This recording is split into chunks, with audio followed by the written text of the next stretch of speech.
Pensemos en algo. El teléfono que tenemos en el bolsillo, los servidores que hacen que Internet funcione, todo, absolutamente todo corre con código.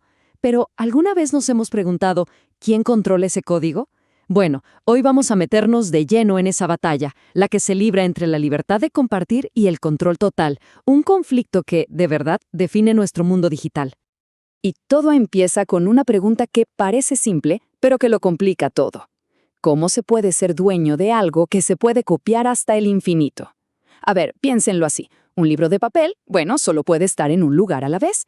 Pero un archivo digital, lo podemos duplicar millones de veces y sigue perfecto. Este detallito, esta simple diferencia, pone de cabeza todas las ideas que teníamos sobre la propiedad. Ok, para poder hablar de esto necesitamos ponerle un nombre, y ese nombre es propiedad de la información. Y ojo, no se trata solo de quién es el dueño. No. La cosa va más allá. Se trata de quién tiene el derecho a usarlo, a cambiarlo, a compartirlo. Es justo ahí, en esos derechos, donde está el verdadero campo de batalla, entre el control y la libertad. Y claro, este dilema, pues, partió en dos al mundo del software. Lo dividió en dos caminos totalmente opuestos. Así que, para entender cómo funciona la tecnología hoy, nos toca hacer un pequeño viaje en el tiempo y ver de dónde salieron estas dos filosofías que chocan constantemente. La verdad es que la historia de cómo llegamos aquí es fascinante. Miren, en los años 70, en los inicios de la computación, compartir código era lo más normal del mundo. Era como se trabajaba. Pero llegaron los 80, el software se volvió un negociazo y ¡zas! Las empresas empezaron a cerrar su código con candado, con licencias súper restrictivas. Obviamente, esto provocó una reacción. Y así, en el 83, un tal Richard Stallman lanza el proyecto GNU, y una década más tarde aparece la iniciativa Open Source, que veía el problema desde otra perspectiva. Para Richard Stallman, el que arrancó todo el movimiento del software libre, el asunto no era técnico, para nada, era una cuestión de ética. Su argumento era simple, pero potentísimo.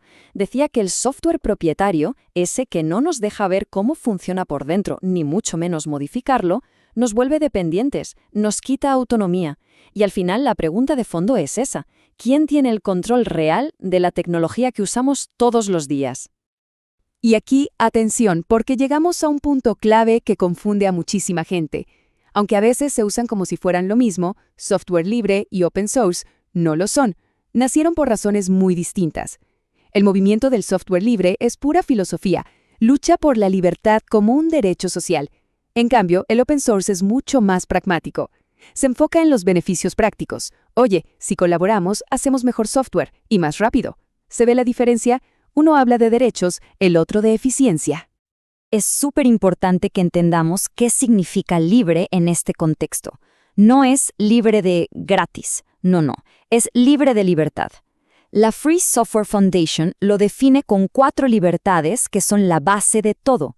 La libertad de usar el programa para lo que se nos ocurra. La de estudiar cómo funciona y cambiarlo. La de compartirlo con quien queramos. Y quizá la más importante, la libertad de mejorar el programa y devolver esas mejoras a la comunidad. De eso se trata. Muy bien, mucha filosofía, muchas ideas. Pero, ¿cómo se aterriza todo esto? ¿Cómo se hace real? Bueno, la respuesta está en algo que suena un poco aburrido, pero es fundamental: las licencias. Ellas son, literalmente, las reglas del juego en este mundo digital. Y en este mundo de licencias hay básicamente dos equipos, dos bandos totalmente opuestos. Por un lado, el copyright de toda la vida. Ya lo conocemos, su objetivo es restringir, controlar, proteger. Pero en la otra esquina tenemos el copyleft, y esto es una genialidad, porque es como un hack al sistema. Usa la misma ley de copyright, pero para darle la vuelta y conseguir exactamente lo opuesto. Para garantizar que un programa y todas sus mejoras futuras se mantengan libres para siempre. A ver, echemos un vistazo rápido a algunas de las licencias más conocidas. La clave para no perderse está en una pregunta. ¿Te obliga a liberar tu propio código? Miren la GPL. Esta es una licencia copyleft pura y dura. Si se usa código con esta licencia en un proyecto, todo el proyecto tiene que ser libre también. Es como si la libertad fuera contagiosa, en el buen sentido, claro. Por otro lado, licencias como BSD o Apache son más relajadas, más permisivas. Permiten tomar el código libre y usarlo en productos de código cerrado. Como ven, la licencia que se elige define por completo el destino de un proyecto. Y lo más increíble de todo esto es lo fácil que es ponerlo en práctica. Un desarrollador, un creador, simplemente toma la decisión. Quiero que mi trabajo sea libre. Luego, elige la licencia que más le guste, la que vaya con sus objetivos. Y después, solo tiene que pegar un archivito de texto con la licencia dentro de su proyecto. Y ya está, listo.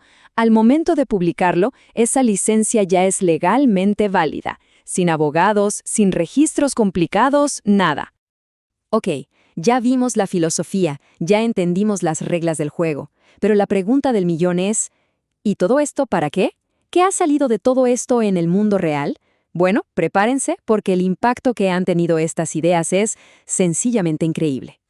Y tenemos que empezar con el ejemplo más famoso, el más poderoso de todos, GNU/Linux. Esto es el resultado de una colaboración que hizo historia. Por un lado, teníamos el proyecto GNU de Stallman, que ya había creado casi todas las herramientas de un sistema operativo.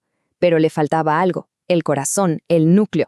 Y ahí es donde entra un joven programador, Linus Torvalds, que creó esa pieza clave, el kernel. Cuando juntaron las dos cosas, crearon un gigante. ¿Y por qué es tan importante? Porque GNU Linux es, literalmente, la columna vertebral de Internet. La gran mayoría de los servidores del mundo corren con él. Lo encontramos en supercomputadoras, en las bolsas de valores, y es muy probable que esté en el teléfono de muchísimos, porque Android está basado en él. Proyectos como Debian, Ubuntu, Fedora son como diferentes sabores de este sistema, pero en el fondo todos comparten el mismo ADN de libertad. Pero, esperen, porque estas ideas tan potentes no se quedaron solo en el software, traspasaron la pantalla y llegaron al mundo físico. Y aquí le damos la bienvenida a Arduino, el proyecto que llevó toda esta filosofía de apertura al mundo de la electrónica.